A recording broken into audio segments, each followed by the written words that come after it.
welcome to episode 69 of Linux Downtime. I'm Joe. I'm Gary. I'm Alan. And I'm Amolith. Good to talk to you all. Popey, it's been a while since you've been on, so welcome back. And Amolith, this is your first time on Linux Downtime. People may know you from Linux Lads. Yes, I've been a co-host for, I think, about a year now. So, today, I want to talk about Generation Z or Z, Zoomers, whatever you want to call it, young people, of which you are one, Amolith. You are significantly younger than the rest of us. Yes, I am 23. Okay, I didn't know if you were going to say that exactly, but right, good. So you are a proper Zoomer then. Popey, you've got Zoomer children, so that's why I asked you to join us. Yeah, thanks for rubbing that in. Thank you. Yeah, that's all right. So I wanted to get a sense from you, Amolith, about your generation and their approach to technology and their kind of ideas about it, because I get the feeling that as technology progresses, it gets more and more abstracted and you get more and more abstraction layers on top. And I think that your generation might be one of the first where things have become so abstracted that most people just have no idea what's going on underneath it. And that feels bad for ideas of software freedom and digital rights and stuff. Am I right in that assumption, or am I just totally out of touch and old? I do think you're right. I think many of my peers just use what they're given, and whether that's severely abstracted doesn't really matter to them. They just need to get on with their day, so they use what they have. And I've heard stories about people of your generation not even sort of understanding the concept of files and folders, because files and folders don't really exist to them. They're just within an application. Mm-hmm. The way mobile operating systems work in general, that's like most people's first introduction to computing. All of that is abstracted away. They usually don't even use a file browser. That was introduced in very recent versions of Android and iOS. Before that, it was your file is in the app and you can share that file somewhere else, but it was a picture. It wasn't a file that you can share, if that makes sense. That does make sense, but don't you need laptops for doing assignments and schoolwork? Less so recently. I mean, people do still have the concept of a file when they need to upload said file, but it's usually they need to upload this Word document. They see the Word icon in their file manager. That's what they drag into the browser. So is this what you've seen with your kids then, Popey? Because isn't one of them more techie and into building computers than the other? So this is interesting because I'm not sure that I agree that everything's been abstracted away. I think you could argue that as a byproduct of how stuff gets more complicated, that, well, the stack becomes more complicated, but from a user point of view, it becomes easier. Yeah. And so people like my 15-year-old kid can do video editing on an iPhone or a 6-year-old iPad. And my daughter, who's not technical but studies dance, is able to operate a modern Mac laptop, but she uses mostly the browser and most things in the cloud, where you do have files, but they're just an icon inside a web page. They're not what you would conventionally think of as at the bottom of the stack, a bunch of clusters on a disk on your machine with a file allocation table and pointers and all that kind of stuff.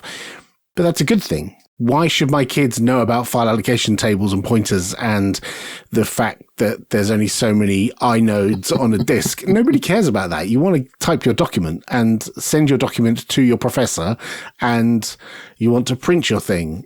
You don't want to necessarily know the nuts and bolts. And I think what you're aiming at is that's a bad thing. I'm going to agree with Alan. I do think things are being abstracted, but I don't think that's a bad thing either, because it makes more complex technology more accessible to the average user, and that's a good thing, I think. And if someone is technically inclined, they can still dig into the nuts and bolts and find out the inodes and the file allocation tables and the bytes and all that kind of stuff. It's still there. It's just kind of hidden for the regular people. Yeah, I mean, you could kind of even argue this idea and concept's been around forever, right? Even if you consider like the 90s when we're talking about GeoCities, right? People weren't worrying about setting up a web server or anything. They were just writing HTML to make a web page. It's a similar concept. Obviously, we're light years ahead of that now. But back then, it's like, oh, here's the abstraction. Just build your web page. We'll handle your hosting, everything for you, and you can go.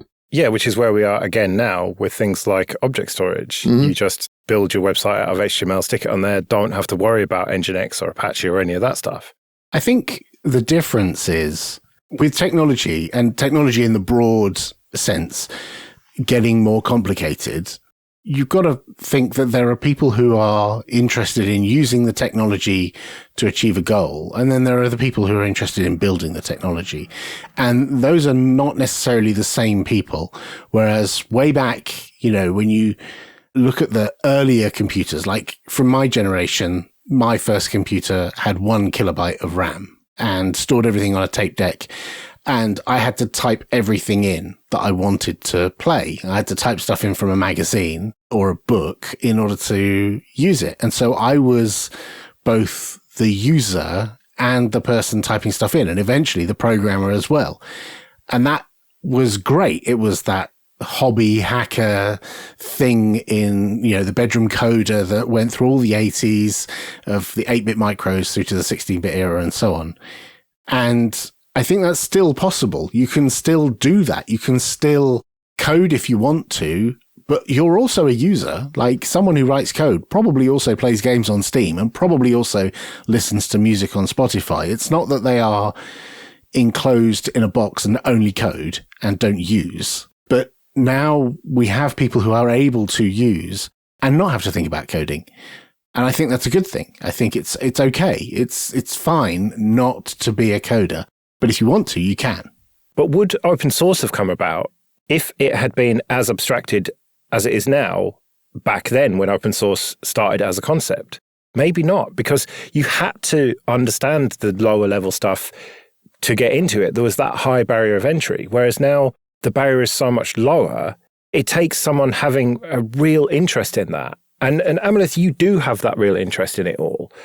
And you are relatively unusual then among your peer group.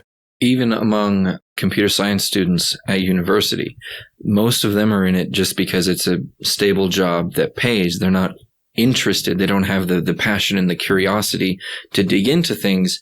They just kind of learn what they're given, go into a job and apply that knowledge and learn some more stuff on the way.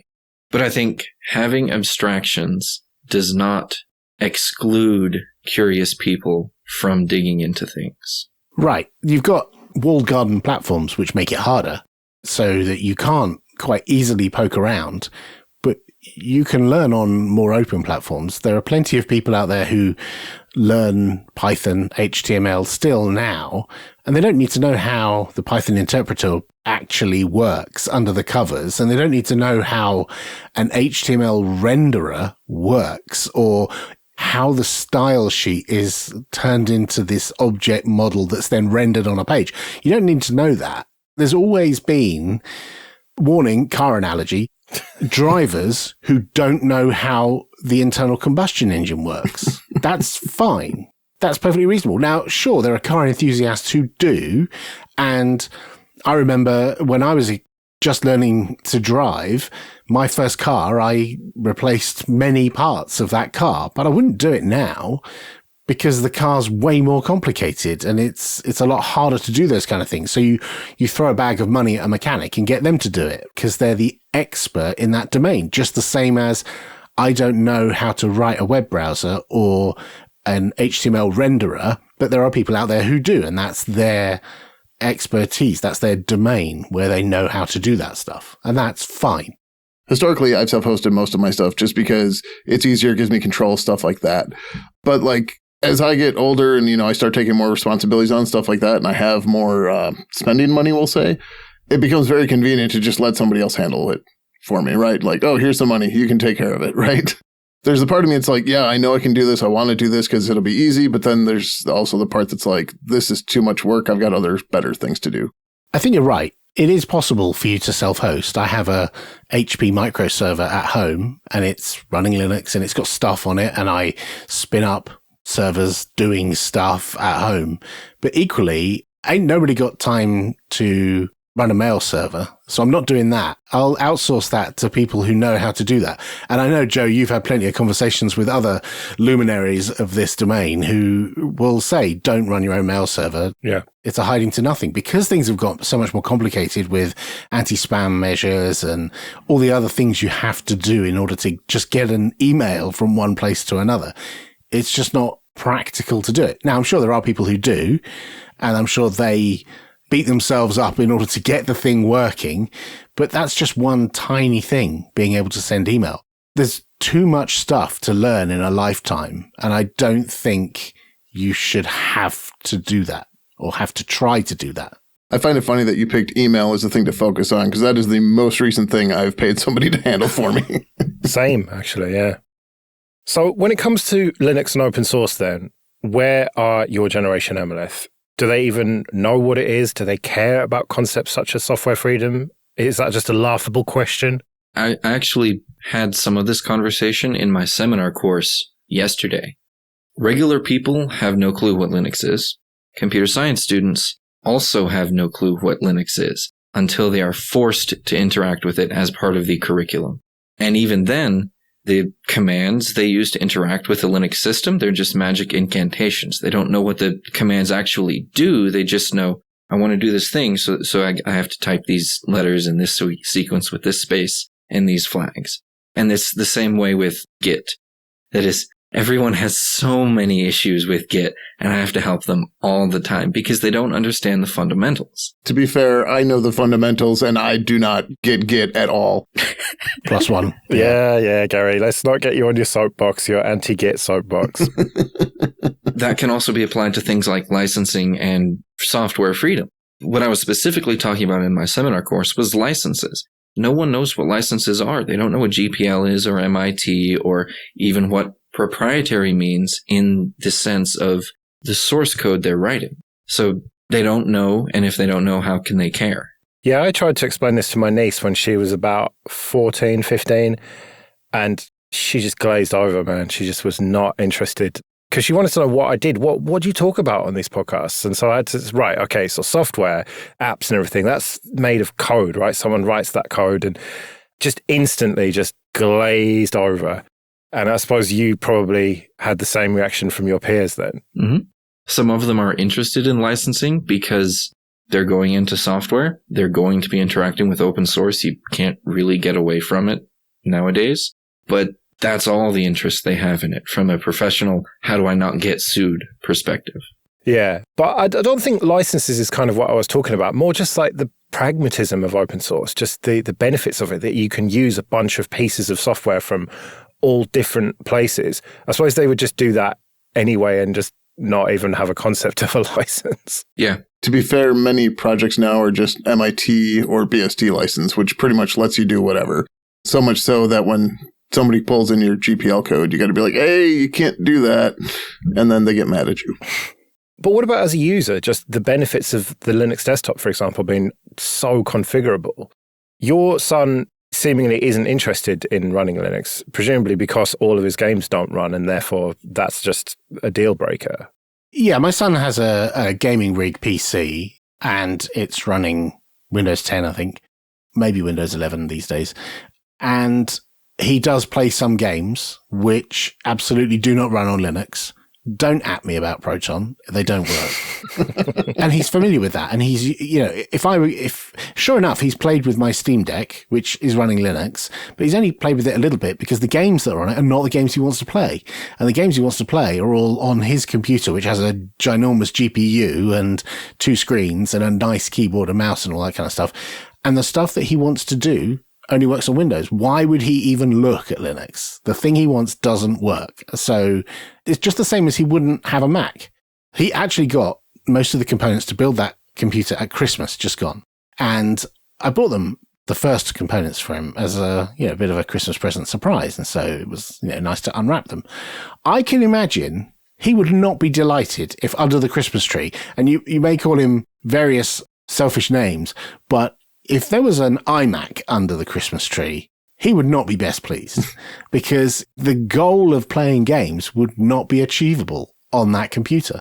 And the same would go if I bought him a pre-built Alienware laptop or something and shipped Linux on it, he would ask me for Windows. And so you can't force these things down people's throats. And there's a certain type of user who needs that kind of stuff, and it's not him. Amolith, do you know anyone else who runs Linux then? Yes. When I'm saying that no one knows what Linux is, even in the CS department, until they're forced to interact with it, that is a very broad generalization. There are, of course, some individuals who run Linux every day as their daily driver. There's a Linux club at the university. And for a time, it was the biggest computer science club. That time has passed because COVID killed basically all of the clubs. Mm. But yeah, there are a number of people who use Linux. That's encouraging then. So it might not be the majority, but there certainly are people of your age using Linux and enjoying it. For those people who are technically minded, it's there. I do think they will find their way to it. Incidentally, my son's computer science teacher at school is a massive Linux fanboy and talks about it to the class. So they do get exposed to someone who talks about Linux, but every single one of the kids in the room has an iPad. And the laptops that they're using are all running Windows, the school-supplied laptops and school-supplied iPads. And so they're not going to use Linux as part of their education. They might get some guy, that weird teacher who keeps talking about Linux, for sure. In fact, it was quite funny when Sam told him when I worked at Canonical that I worked on Ubuntu, and he was like, wait, what? What is, how? And like, there was kind of agog that someone else had heard of it. One of the students had heard of it, and even someone who worked for them. So, you know, it is still niche. I mean, the numbers show that. We know we are a minority. Accept it. Well, yeah, so I accept that we're a minority, and in some ways I think that is good because it makes us, it makes me feel smug. It keeps the trash out, doesn't it? Yeah, but my thesis was wrong then because of what you've just said, Amolith, about there being a Linux club, or at least there was before COVID killed it. And I'm really happy to be wrong. So even though things are more abstracted and there's less and less reason to care about files and folders and file systems and all the rest of it, there is still a minority of young people who are into Linux, keeping that flame burning. And so when we're all gone and you lot are the greybeards, Linux and open source and ideas of software freedom and digital rights will actually be represented. You and your small group of peers will be there flying the flag. So I'm feeling much happier coming out of this conversation than I did going into it. So well done. As another example, at work, my boss runs Linux. I run Linux. It's a very small company. There are 3 other people that run Linux, 2 Mac users and 1 Windows user. Wow. So you even outnumber them. Mm-hmm. That sounds like a cool company then. Well, we'd better wrap it up. So thank you very much, Amolith, for joining us and bringing your insights. It's been very valuable. And thank you, Alan, for joining us again. If you've got any thoughts on this, you can email show@linuxdowntime.com. We'll be back in 2 weeks, but until then, I've been Joe. I've been Gary. I've been Alan. And I've been Amolith. See you later.